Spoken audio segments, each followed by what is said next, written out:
Budenje со Јулија. Ете, драги мои, малку така динамично да тргнеме во нашето заедничко будење.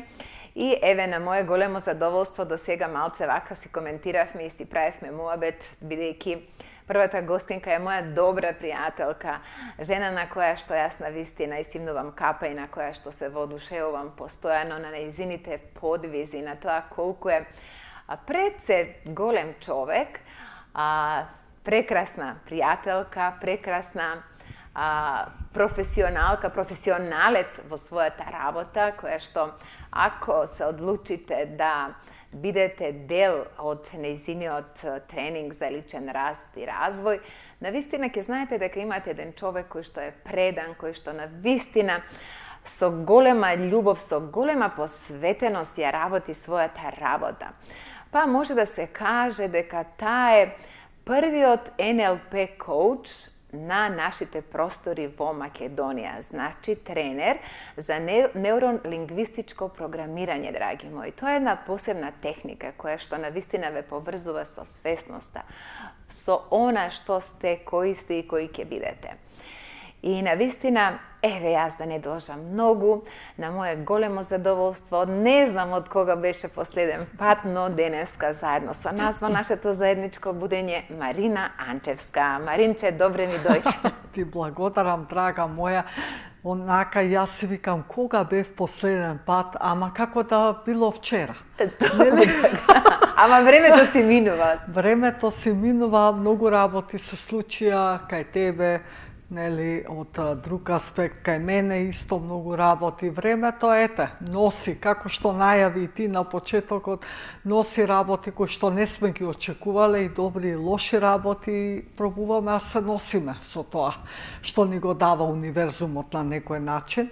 Така да многу ми е мило што сум тука и така да ми е, знаеш, енергијата наша си е таа, да не должиме многу на таа тема.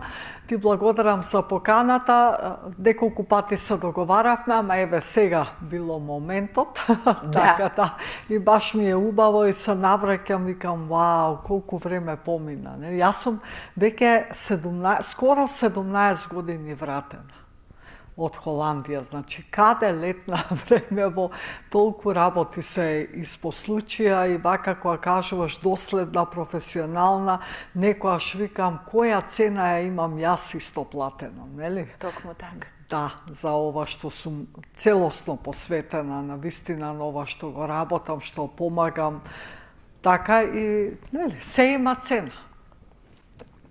Токму така, знаеш како велат, цената си ја плаќаме, она поговорка што нима останато, ако не на дрини на чупри, значи мораш да ја платиш цената, ако не сега подоцна, како год да е. Да. И нема, просто, Маринче, нема успех, нема подем, ако не се плати некаква цена. Знаеме дека ништо не е бесплатно, така функционира овој универзум, што значи да не биде така грубо, нели, дека се има своја цена, но буквално во животот мора да постои, или да речеме, еве, како што зборуват, да речеме и верата, нели, кога вели дека треба жртва да се направи, за да се, значи, во секојно нешто ние сепак мора дел од својот живот да жртвуваме, да се дадеме себе си, да платиме некаква цена за она што тоа е тоа балансот на давање и примање. Токму, нешто да примиш, треба исто да дадеш. Да, така да нема бегање од тоа. Ја мислам дека токму тоа е интересно и нели сакаме малце и семејството да видиме, нели, семените констелации. Ти ме најави како НЛП, нели, тренер и коуч. НЛП мастер тренер сум прво Македонија. НЛП-то ми е, да кажеме, базата, затоа што тоа е практична примената психологија на некој начин, кој што се занимава, нели, со внатрешните процеси, со тоа како реагираме на околината. Меѓутоа, јас секогаш сум работела еден поинаков НЛП, да кажеме, НЛП со душа, јас ке го наречам. Токму така, затоа и се разликуваш од сите оние, затоа што други, да речеме, НЛП тренери, бидејќи кај тебе, барем и моите искуства кога почнавме, значи, она што одушевува, што восхитува е оној не вака сувопарно, него е многу духовно заради тоа што семените констелации кои што сега ќе ги објаснеме, ќе ги објасниме малку повеќе, ти се навистина можем да кажем дека си експерт овдека, можеби единствен беше тренер за семени констелации кои што ги работиш многу година, кои што на луѓето им беа некако табу тема, не знаеа што е тоа. Магија. Што се случува сега, но сега како доаѓа времето, како значи се отвараме кон тоа, како јас еве 11 години упорно работам на тоа да отворам свеста што се постои на тој план и мене многу ми е драго што ти и понатаму одиш во тој сегмент, значи да се отвариш и на луѓето да им го дадеш она што навистина им е потребно, не само во физичкиот материјалниот свет да знаат на пример како да ги креираат нели своите цели, своите желби што е пред се нели работа на НЛП-то, како да го програмираат својот мастермајнд, но одиш многу подлабоко во она што е духот, што е внатре во нас заробено, да речеме, од нашите предци, семејството наназад како ни оди, тоа е фасцинантно. Тоа е тоа. Види, јас вака си размислувам долго време, нели како тоа сето. Јас секогаш сум го носела тоа во мене. Тоа било дел од мене. Јас првата семена констелација направив 2000-та година во Холандија. Прв пат се соочив со тоа и за мене беше тоа фасцинантно. Тоа било секогаш дел од мене, меѓутоа некогаш, нели, јас кога се вратив од Холандија, прво почнав со јогата, пошто тоа беше пристапно, достапно на некој начин. Потоа веднаш го внесов НЛП-то, нели, меѓутоа јас одамна си работам системски НЛП. Да, не е класичниот, никогаш не бил класичниот НЛП и сега викам преоѓам од когнитивното, се враќам повторно на душата, на духовното, така да имам и нели своја вакво коучинг акредитирана програма за оние кои што сакат да станат системски коуч, че тоа исто веќе го работам 4-та група поред, во септември е 5-та група, така да веќе одам затоа што гледам дека и околината е спремна за такви пристапи, затоа што кај мене многу тоа си го сакам тој дел од мене. Јас сум многу практична, едноставна и приземјена. Тоа е многу важно. Тоа е најважното. Не треба да се паѓа, не знам што да се прави, да се прават, комплицираат работите, затоа што малце Балканот го има тоа.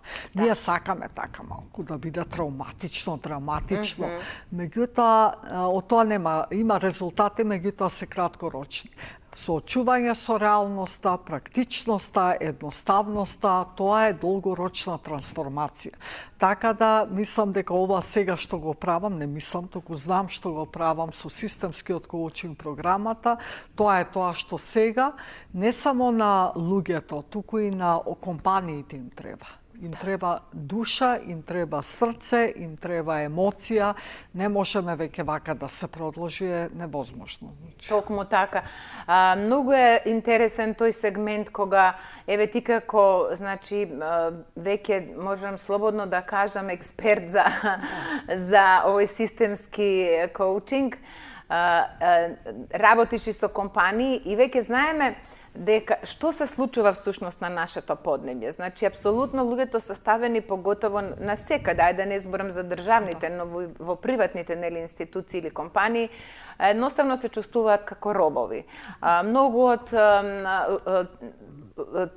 челниците на тие компании едноставно станаа сурови, не ги гледаат своите работници како работат со нив, им служат само нели за некоја основна преживувачка плата, не ги почитуваат, не ги третираат дека всушност тие се тие што им се потребни за нивниот бенефит, за нивниот раст, за една фирма да се расте и развива. Некако многу од тие, да речеме, челници на тие компании ги стеснија своите срца, своите души, не дават доволно на она што треба и со тек на времето чувствуваат дека тие компании всушност почнуваат и нивните компании да се лулат, да немат таков успех каков што би сакале, а не знаат дека тука всушност нема емоција емоција, значи ништо не функционира без слобода на движење на таа енергија, на убава енергија. Ајде, ќе биде интересно да тој сегмент некако малку да го начнеме, ми се чини дека многу малку се зборува за тоа во етера. Прво и основно, вака слушајќите, токму е тоа што навистина сега се случува, некакво будење, нели? Да.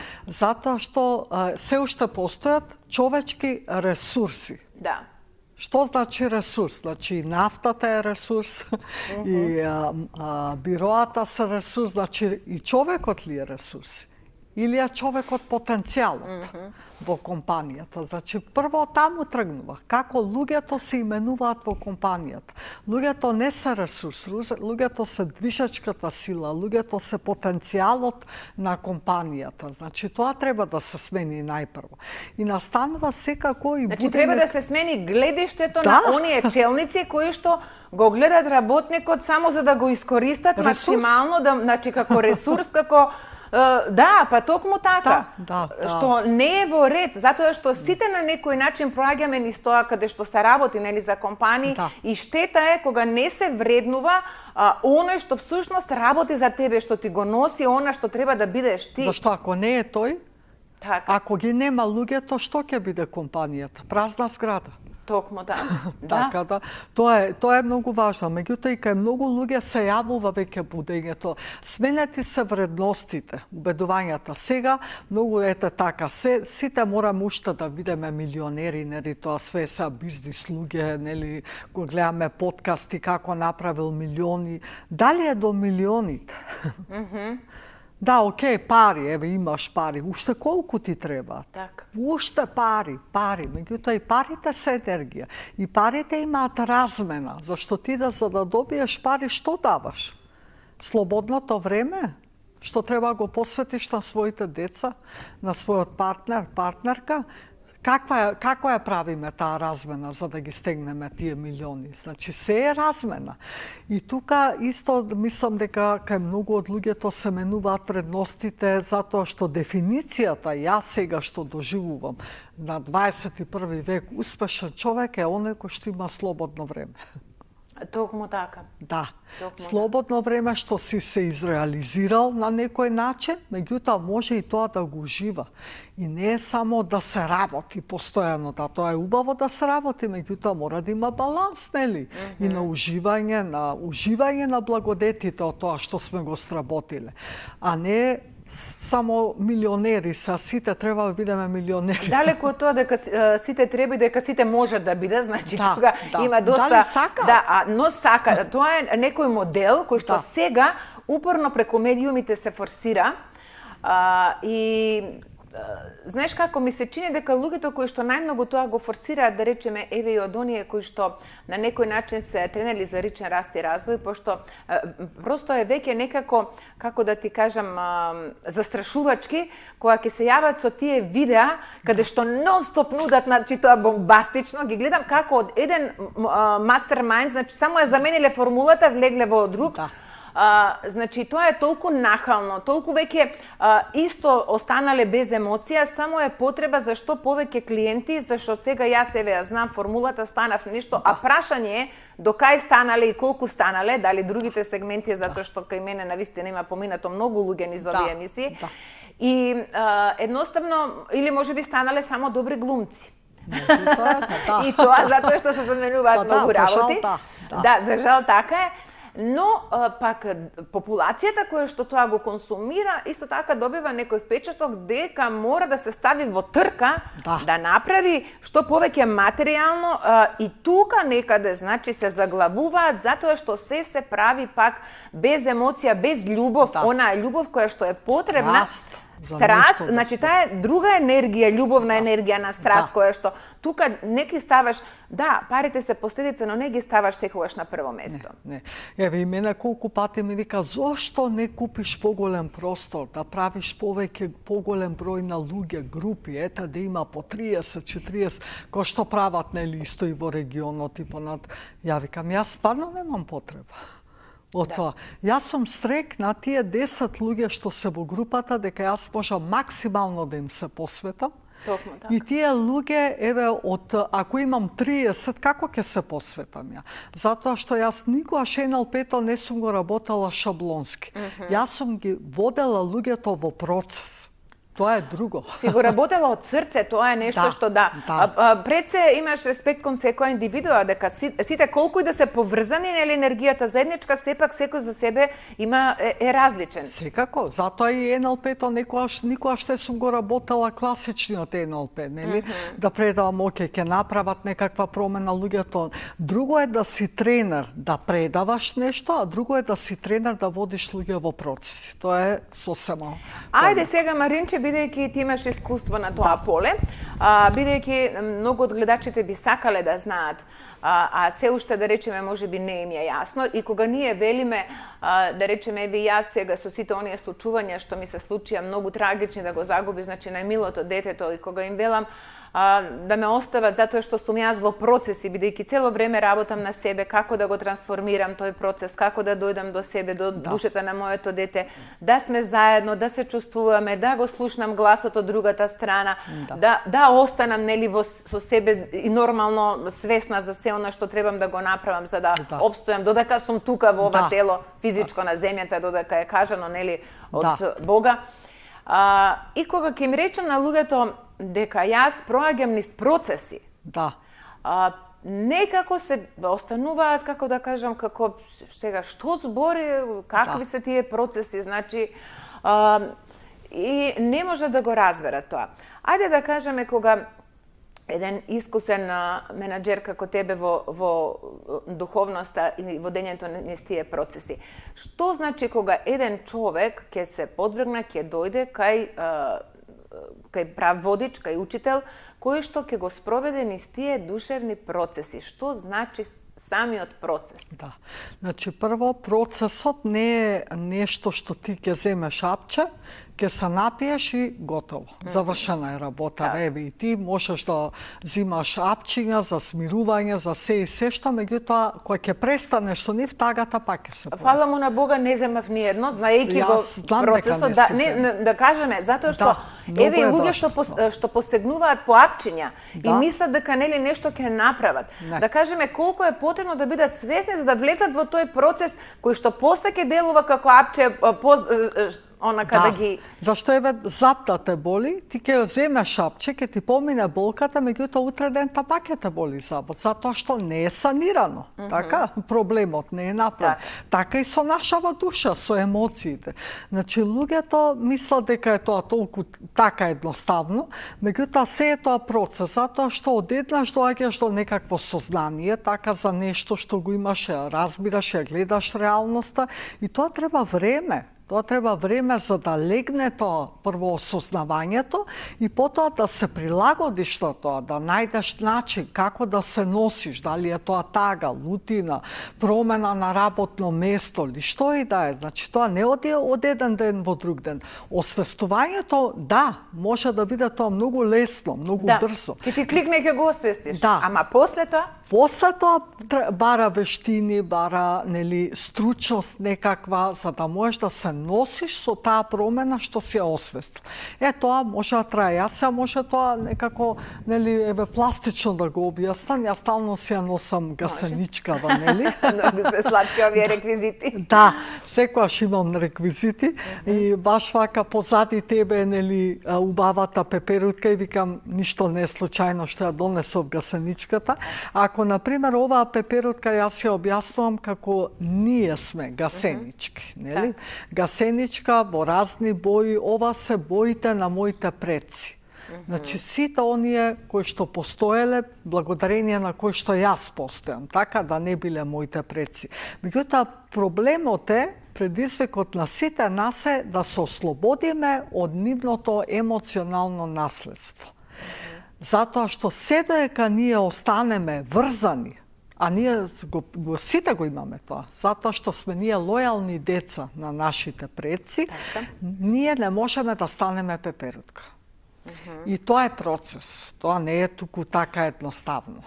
Значи, сите емоции кои што, да речеме, нашите предци, дедовци и баби, ние носиме помалце, како ќе рече тоа, ген, нели, генетика. Ова е духовен ген. Но тоа е малку поинаква генетика, значи тука ние ги складираме нивните емоции како печат ги превземаме преку нашите родители, затоа што мајка ми е таква какво што е поради околината во која што израстала, поради незините татко и мајка, така? Да. Ништо све поминувале, тоа го носи таа во себе. Значи, еден обичен пример, зелник во една фамилија се прави на еден начин, во друга семејство се прави на друг начин. И сега едните ќе речат не е ова зелник, а другите ќе речат како не, ние вака сме навикнати. Се замисли само за зелник. Да.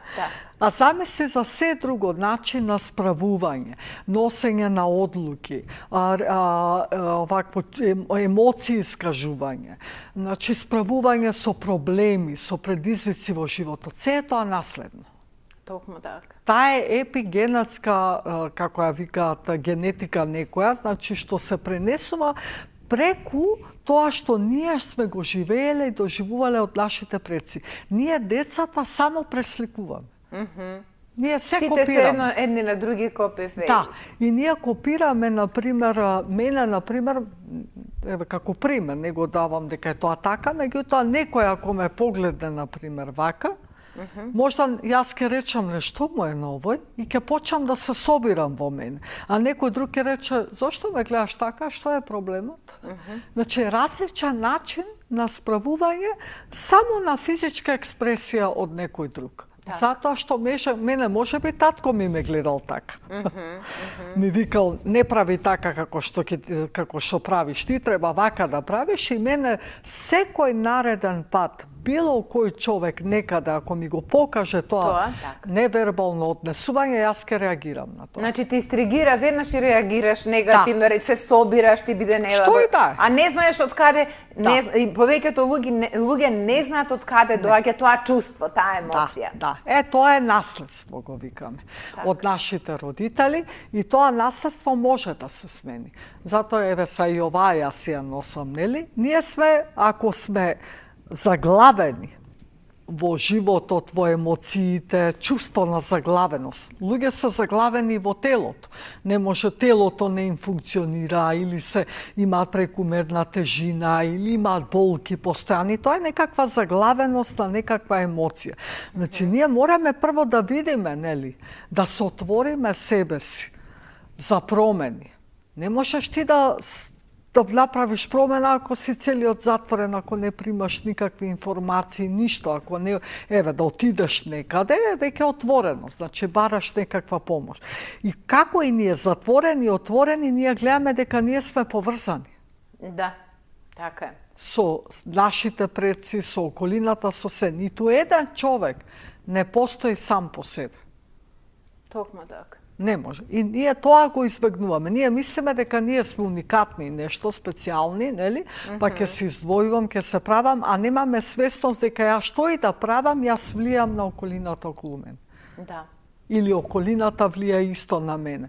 И тоа што на почеток мислам дека спомнавме онака, нели, цена што ја плаќаме. Ако јас не прерастам во пеперутка, така. Јас немам деца, меѓутоа имам внуци, например, они ќе го пренесуваат тоа, ќе го чувствуваат. Така да, најголем подарок што родител може да му даде на дете е да работи на себе.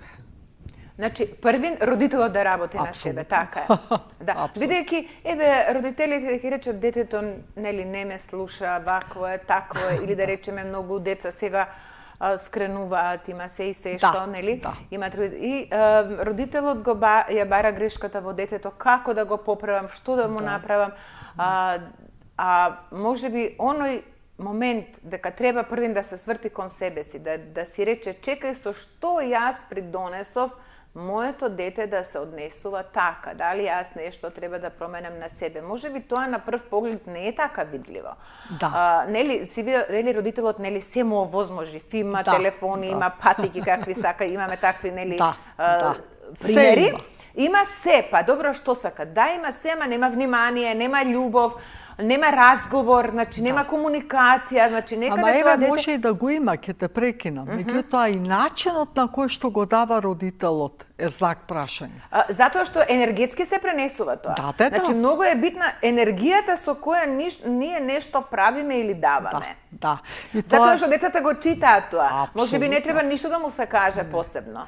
И родителот пак да нагласиме дека се што прават родителите прават со позитивна намера. Да, апсолутно. Да. Само и тие доаѓаат од некаков систем, например, ако некој родител е израстат со родител кој што постојано го критикувал, нели му викал не бака, јас ке ти кажам како треба, слушај ме ти мене, не како да немаш право на избор, нели? Имало и такви родители генерации, нели? Ние сме исто пак од друга генерација. Сега тоа дете ќе научи исто така, можеби ќе го прави истото, се тоа со позитивна намера. Или пак ќе се само критикува. Да. Или ќе прави нешто друго. Тоа исто доаѓа. Значи, не е важно ни родител, мајка или татко. Партнерските односи помеѓу родителот, мајката и таткото, децата, нивното однесување е резултат на партнерските односи на родителите. Затоа што некогаш детето е ставено помеѓу родителите. Па, скоро секогаш. Да, просто нема ли дете кое што види тоа се не е тоа намерно од родителите. Не, никако, но што ме веќе семејство каде што има родители и деца, секогаш децата на некој начин се помеѓу родителите. Ако тука не постои некаков баланс, години? Тоа е прашање. И до колку години сега кај нас децата се веќе уште деца на 40 години се неосамостоени, значи каде е тука родителот да се види во што е проблемот да своето дете на 40 години го третира како дете кое е немоќно за себе, немоќно да направи да си најде самодоверба. Да. Па прашањето е од кај е таа ниска самодоверба, ако родителот можеби све правил за него, па не е ни случајно што детето има ниска самодоверба. Така, ако се некој друг превземал одговорност за него. Токму така. И, значи, во најдобрата намера, да родителот со најдобра намера да му даде се, да го заштити од се, всушност не го заштитува, затоа што кога ќе треба детето да ги направи своите чекори самостојно, тој се чувствува неспособен за да го направи тоа. И изгубен, да речеме, во оваа сурова реалност, бидејќи таа се движи со москавична светлина брзо. Децата единствено што имаат потреба е чувство на припадност. Токму така. А таа припадност може да биде условена или може да биде дадена со страв. Ретко е безусловно. И пак е со добра намера. Еве да кажеме што значи тоа условно кога нешто му се дава на детето, да дадеме некој пример за да можеби гледачите ќе се најдат, затоа што знам дека ова сега кој ќе го гледат и репризни изданија кои ќе има за оние што работат, што се многу зафатени родители, нели така? Да едноставно да освестат со каков услов им даваат на своите деца, со каква што како значи ја прават размената. Тоа е, да. Ако го направиш само ако го направиш ова ќе ти дадеме ова. Ако учиш многу, тогаш можеш да играш со другарчињата, на пример. Ако на пример носиш петки, ќе биде ова. Тоа е окей до некаде нормално, меѓутоа кога е што ако нема петки? Се труди детето, нели? Да. Како ќе ја правиме после размената, ако нема петки? Со казни, со што? Значи, мора да се има свесност, окей, да се условува, нели? За да се мотивира, за да му се подигне самодовербата, на кој начин се условува детето? Ке се услови со тоа што еве сега учи, па можеш 2 сати на лаптоп? Тоа ли е размената? Маринче, што ќе кажеш за тоа да речеме, еве, многу има такви примери, сум видела, дечињата се мали, нели сега од мали децата се виртуози за телефоните, со таблети и такви работи. И сега, например, си седат родителите, еве, си ги земале децата и си две пријателки како јас ти си муабетат и за да децата не им досаѓаат и веднаш вика, еве му го дава телефонот и детето со телефонот и така се смирува и детето почнува да гледа во телефонот и си работи, како да не е тука. Дали е тоа во ред? Мене одма почувствував тригер кога го кажа зборот да не им досаѓаат. Да. Да, ама тоа е, нели, еве да не досаѓа, знаеш што многу сака, или детето, например, ќе почне, мамо, дај ми го телефонот, сакам игрици, нели, да, детето ќе почне нешто, затоа што, еве, се чувствува запоставено, тука се прави муабет, нему се обрнува внимание, и нема, мајката, нема проблем, сине, еве ти го телефонот. Тоа е тоа. Све кажа, запоставено, нема внимание, и на крај ќе досега и после детето е криво затоа што досега. А може би истото се случува и дома. Ти може да си дома, родител, и таткото и мајката да бидат дома, ама да не се достапни, затоа што се и тие на телефон. Да, толку така. Да. Или гледаат телевизија, или се на Фейсбук, или нешто друго. Достапноста се мисли да си достапен. Ти не можеш да бидеш 24/7 достапен, меѓутоа моментите кога си достапен, треба да си со детето, да имаш конекција. А не е достапност, ти седиш тамо, јас седам тука, ти си на телефонот и јас сум на телефон. Тоа не е достапно. Бидејќи многумина функционира така и веќе се навикна, и кога да речеме исто така ќе му се обрне внимание дали едниот на другиот, например детето кога сака на родителот, нели детето тоа не го прави свесно, сака нешто, родителот чекај уште малку, или да речеме кога родителот пак на детето ќе му рече доста гледаш цел ден или во телефонот, истото се случува од другата страна. Значи имам уште малку, чекај ова, како да се дојде до тој момент да се разберат дека едноставно треба да си се посветат, или можеби тоа што го бара во телефонот одговорот, ќе си го најдат заедно еден со друг во разговор. Пример, родител, затоа викам, родителот е тој што треба да работи на себе. Тоа ти е исто ако гледаш родител со цигара, нели, му вика на детето никогаш да не си пушел.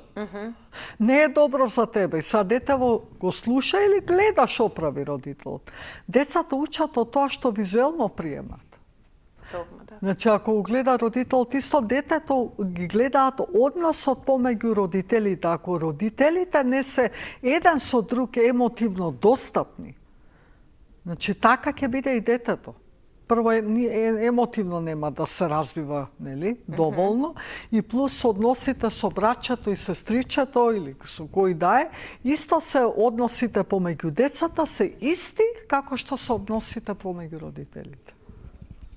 Така е, тоа секогаш така се случува заради тоа што зашто се вели можеби не се толку важни зборовите, важна е акцијата, важно е што прави, делата се битни, како ги манифестираме.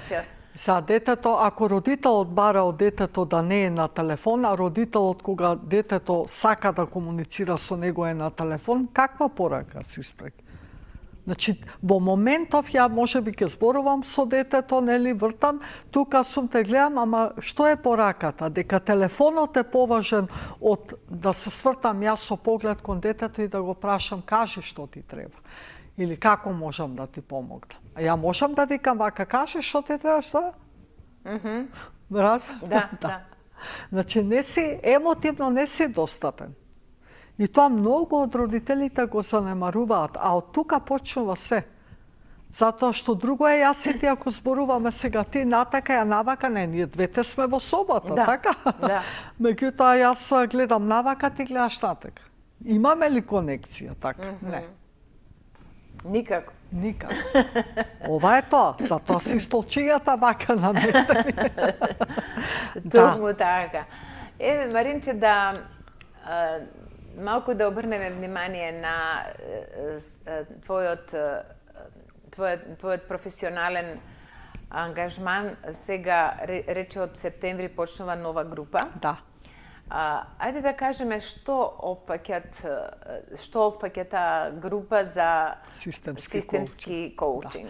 Да, се учат да се гледа, да се, нели, кога ќе дојде некој на коучинг, тој никогаш не доаѓа сам.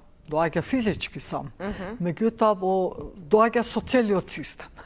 И ние што го носи со себе. Фактички доаѓа со мајка му, со татко му, со баба, да кажеме кој е тој систем.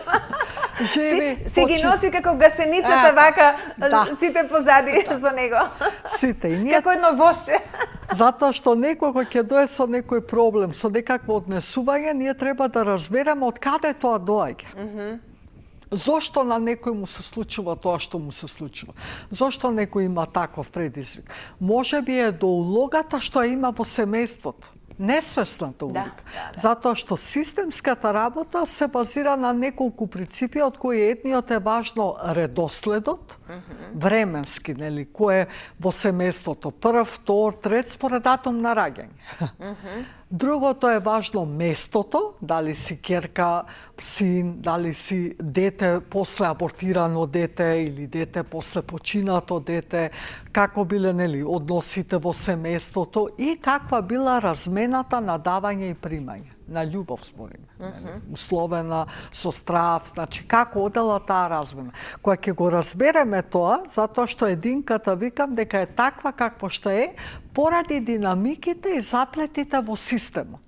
И некој скоро сите ние тие несвесни улоги ги носиме во нас, а не гледаме ние дека нешто не функционира, можеби однесувањето, комуникацијата и наработиме на тоа, уствари ништо не се менува. Затоа што можеби јас улогата што имам во системот, од кај што доаѓам, за да го одржам во баланс, тоа го прави и дете од 2 години. Да, несвесно. Несвесно. Прави некаква, превзема некаква улога. Или пак стои на местото на нешто што недостасува. Токму така, да. Човек, пари, земјиште, све може да биде. И тука е веќе заплет. И тоа си го носиме и мислиме дека така треба, ама јас сум тој во семејството што треба да се грижи. Или често луѓето викаат, па како се моите да ги оставам? Никој не вика да ги оставиш твоите, меѓутоа ти не можеш да бидеш на 50 години мајка ти и татко ти пред тебе. Тоа не е нормално. Да. Животот оди од нашите родители, значи родителите треба да се позади, а децата се напред. Да. И твоите деца се напред. Значи така е текот на животот. И тука, поради тие промени што се случувале во семејството, се разместува местото. Токму така. Затоа јас некогаш ги прашувам клиентите колку години имаш, например ќе каже 30, не вистински колку имаш. Да. 18, да. 50. Да. Не си во големината во која што треба да бидеш. Според годините и датум на раѓање, според хиерархија. Некојаш трето дете има чувство дека е прво дете. И тука се настануваат заплети. Тоа не е нешто што буквално. Да, тоа не е нешто што е нешто страшно или не. Да. Меѓутоа, колку поедноставно тоа можеме да го освестиме, потоа почнува тој процес на промена, зашто оваа гасеничка и треба време да стане пеперутка. Да. Нели? Во коконата седи тука, се развива провена прави, за да излезе после тоа пеперутка. Така и со ова. Затоа што освестуваш многу работи, се прилагодуваш и ти не треба воопшто ни твоите да ги менуваш. Ништо не можеш ти да ги смениш. Ниту партнерот, ниту ништо. Само ти треба да излезеш од твојата улога која што веќе не ти користи. Бидејќи таа ја носиме и на работа. Можеби во некој контекст функционира, меѓутоа не секаде. Токму така. Сега би сакала исто така да те прашам, бидејќи после доста така, да речеме, успешни твои работилници, коучинзи, ти постојно работиш на себе и еве сега се врати пак од Холандија, ми рече Јулија, кога ќе се вратам, значи јас одам, чистова ми треба за работа на себе си, да едноставно да дојдам на себе од сеона, значи да доаѓаш во контакт со многу луѓе, разни енергии, сите тие процеси сепак на некој начин поминуваат и низ тебе и сите ние нели сме врзани во тие процеси, чистиме и нешто дел од нашата карма со сите тие различни луѓе кои што доаѓаат, зашто ништо нели не е случајно. Сите сме умрежени како ова овдека. Чекај да е малку, сите сме умрежени, колку убаво изгледа ова. Кога вака, значи кога ќе ја расшириме и кога сваќаме дека оваа мрежа навистина дава и сигурност. И сигурност, да. Па види, ние вака нашата мрежа која е вака стисната, навистина навистина треба, зашто се добри овие едукации, Маринче, заради тоа што фактички ја гледаме нашата стегнатост, нашата зачаураност. Се она што ни е умрежено внатре и кога ние ќе се просто отвориме, тогаш некако сме и природно, да речем, однатере радосни, заради тоа што се полесно се прифаќа. Се прифаќа полесно опружувањето, се прифаќаат родителите, наместо да се обвинуваат, бидејќи знаеме и каде настанува некој курсус во семејствата, почнуваат едни со други, што е тоа на несвесно ниво, да се обвинуваат, да се повредуваат уште повеќе, да се искажуваат ненормално лоши зборови, кои што после тешко се санираат, нели? Добро, но прашањето ми беше друго. Значи, прашањето ми беше колку еден човек треба да биде посветен, да го свати тој момент дека сака уште повеќе да порасне, уште повеќе да се отвори, да ослободи својата душа. Она што велиме, нели, дека сме бесконечни. И дека секогаш на повисоко и на повисоко ниво, како отвараме својата свест, така едноставно стануваме ние послободни. И еве ти сега си дојде со една нова енергија од таму и можев да видам колку вака од она што нели го тоа е минимално што пласираше на Facebook, но сепак сакам да кажам ете твоите видувања и впечатоци и се она што го поминам. Некојаш вака луѓето ќе ме прашаат, па чекај ти, нели ова го работиш, зошто одиш пак? Да. Доста ти е. Нели си сега коуч, учител, зошто имаш потреба пак да одиш? Прво и основно е затоа што околината се менува. Се менува стилот на живење. Јас се менувам, значи имаш некакви потреби. Јас сега отидов чисто исто и да си видам за центарот, бидејќи тоа е друга тема која што исто е многу значајна. Мојот бизнис е мој бизнис. Значи, како дел од моето семејство. И сега и тоа е интересно, како да се одвоиш од тоа да ти биде само бизнис. Така да имена тоа ми беше интересно, бидејќи све што работевме ваму беше организацијски системи, тимски системски работилници, значи со работа во организацијите, меѓутоа секако и работа на себе. И животот е развој, животот е процес и секогаш ќе има промени. Дали јас ќе ги правам промените, дали ќе бидам сведок на промени од околината, меѓутоа како јас ќе се развивам во тие процеси е опција. Дали ќе се борам со процесите или ќе најдам начин да видам поголемата слика, да видам како јас ќе најдам начин да се носам со тоа, затоа што работа на себе, тоа кој ќе кажеме работа на себе, ти кога си излегол веќе си во процес на себе надградување, на усовршување. Замисли мало дете да каже не одам, тешко е, паѓам нонстоп, ме боли ова, ме боли она, што има сега да одам, така? Да, но никогаш нема тоа да го каже. И паѓа и пак ќе оди. Зашто на луѓето им е тешко кога ќе паднат да си речат или, например, си вели до кога сега пак ја... Тоа е нешто системско. Такви зборови значи дека има некакви заплети во системите. Зошто баш јас? Се мене ми е тешко. Ете, пак јас треба да правам. Днес некојаш луѓе и плачат во тагас. Не се тие само твои слози. Ние некогаш и тажиме несвесно за некој што е изгубен во системот, за некакви нешто што се случувало, затоа што можеби сум ја гледала баба ми цел живот, можеби била ајде чедо, тежок е животот. И ти како малецко дете, тоа кога ќе го гледаш, ти чувствуваш жал можеби за баба ти. И цел живот ќе се бориш, затоа што мислиш дека животот е само борба, ништо друго. Затоа што тоа си го перцепирал како мало дете.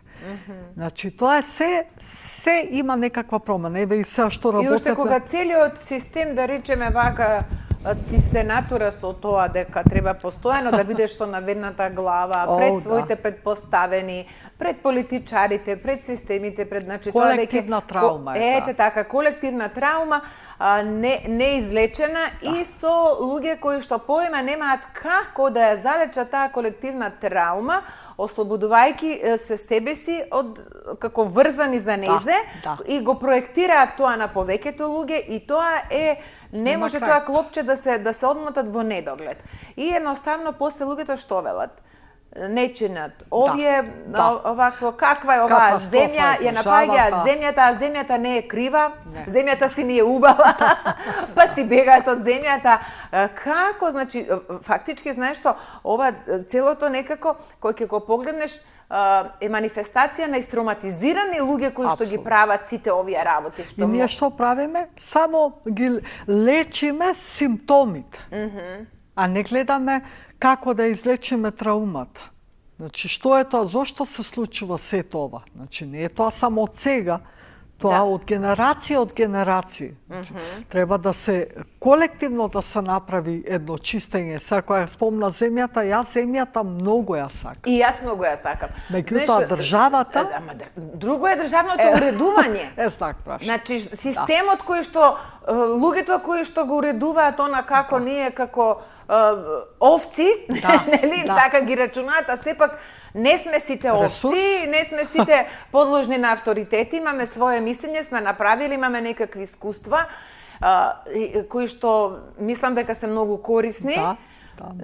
И земјата е многу убава. Јас стално велам, на земјата всушност ние треба капа да исимнеме што не трпи вака. Тоа се све лечење на симптоми. Кај нас цело вака кој ќе видиш колективно, чекај ова сега ќе се направи, чекај ова, само делчина. Меѓутоа се зима и нормално тоа не функционира, се пушта. Се зима друго. Ќе нешто ќе се направи, ќе се пушти. Ствари ништо не се прави. Нешто, Затоа што суштински, кога нема системски, ете тоа, Маринче го кажа, И тоа вака ќе се оди, нема шанси да се направи промена, се доека прво и основно исто е важно, ние сме уште во преживување. Токму така. И тие луѓе што нели водат овде некакви процеси исто се во преживување. Затоа што и тие имаат, задоволуваат некаква потреба. И се име со борба, се борат, се лактат за позиции, тоа не оди.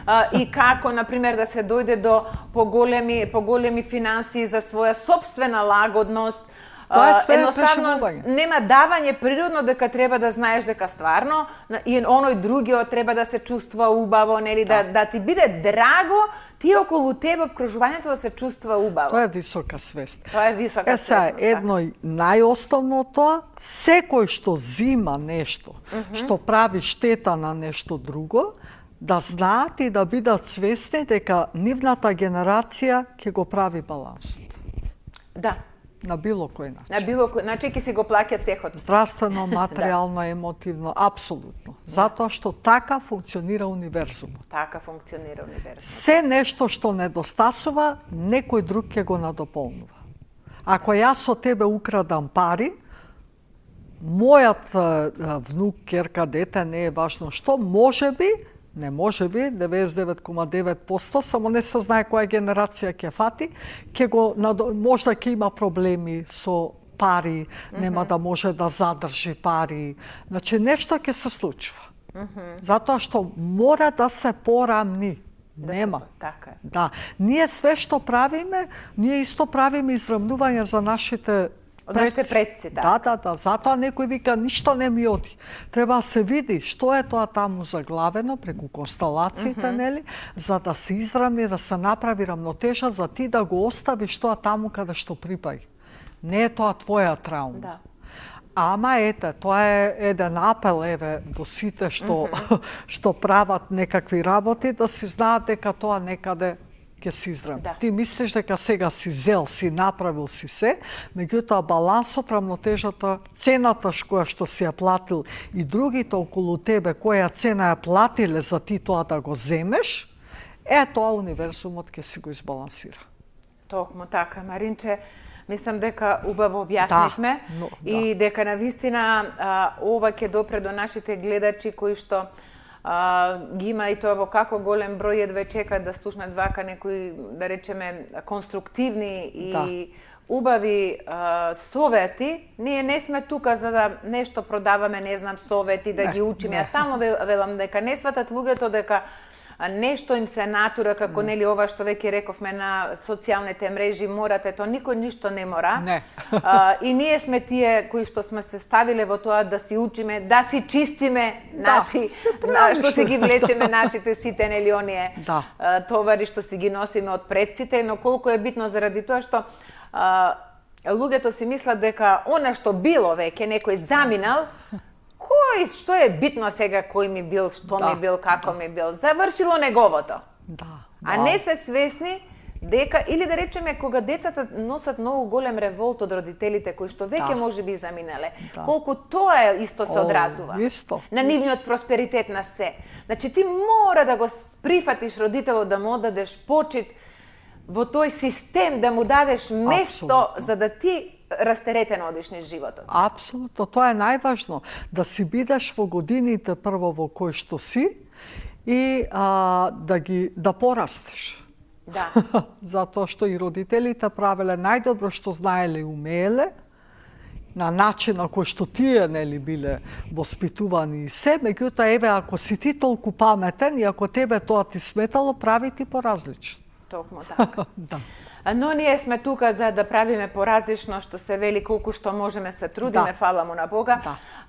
Тука ќе го завршиме нашето денешно заедничко дружење. Навистина мислам дека си муабетивме убаво и не беше празен муабет, дадовме некакви, да речеме, еве, тоа се наши лични искуства, па можеме да ги пренесеме.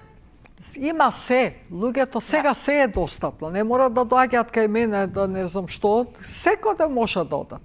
Само да работат, да ги освестуваат работите, тоа е многу важно. Бидејќи знаеш што порано не се зборуваше, ама времето многу се поменија времењата. И добро е сега што ги имаме тие алатки, има луѓе кои што може да не ги пружат. Тие алатки одамна постоеле. Постоеле, ама еве ги немаше кај нас, не се знаеш. Еве сега години наназад јас велам 11 години работам на тоа. Како работам на тоа? Така и работам на себе. А тоа е започнато уште пред тие 11 години, кога не беше вака во етерот. Значи колку време освестуваме и така. Не случајно си избрала и ти баш токму ова да биде будење со Јулија, нели, затоа што тоа е, ти се будиш. Токму така. Маринче, ти благодарам за ова денешно будење. Многу и на Беше фантастична. Ти посакувам се најубаво и да се гледаме за добро заедно. Така е, дај Боже. Ете, драги мои, овде ја испраќаме нашата гостинка за денеска прва, Марина Анчевска. А вие останете покрај малите екрани малку со музика и ред рекламчиња кои што ни се потребни за да обстојуваме. И потоа одиме со втората гостинка. Со Јулија.